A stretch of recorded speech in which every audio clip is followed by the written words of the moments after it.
উত্তরের জেলা পঞ্চগড়ে গত কয়েকদিন ধরে তীব্র শীত অনুভূত হচ্ছে। এর ফলে জ্বর, সর্দি, ডায়রিয়া, শ্বাসকষ্ট সহ নানা শীতজনিত রোগে আক্রান্ত হচ্ছেন শিশু ও বয়স্করা। পঞ্চগড় সদর হাসপাতালে বেড়েছে শীতজনিত রোগীর সংখ্যা। এর মধ্যে শিশু ও বয়স্করা বেশি ভর্তি হচ্ছেন। বাসায় যাওয়ার পরে আবার অসুস্থ হয়ে গেছে, তখন আবার নিয়ে আসছে। আজকে ডাক্তার দেখলো, বাচ্চারা ঠান্ডা লাগছে। জায়গা পাইনি, বারান্দায় আছে। হাসপাতালের তথ্য মতে ২৪টি শিশু ওয়ার্ডের বিপরীতে গড়ে ৮০ জনের বেশি শিশু, ১০ জনের স্ক্যানু ওয়ার্ডে ২০ জন শিশু হাসপাতালে ভর্তি হয়ে চিকিৎসা সেবা নিচ্ছে।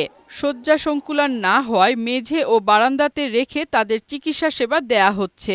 বাড়তি রোগীদের সেবা দিতে হিমশিম খেতে হচ্ছে হাসপাতাল কর্তৃপক্ষকে।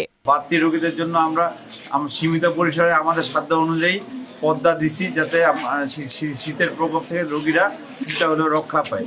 জনবল সংকটের মাঝেও চিকিৎসা সেবা দেয়া হচ্ছে বলে জানালেন সিভিল সার্জন। যতদিন শীতের প্রকোপটা থাকবে এই বৃদ্ধির পরিমাণটা থাকবে বলে মনে হয়। তবে আমরা যদি আমাদের সাধ্য অনুযায়ী যদি সতর্ক থাকতে পারি, তাহলে আশা করি আমরা এই সমস্যার কাটিয়ে উঠতে পারব।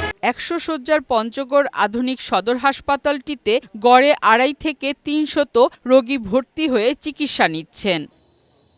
ফারহানা শিমু, বৈশাখী সংবাদ।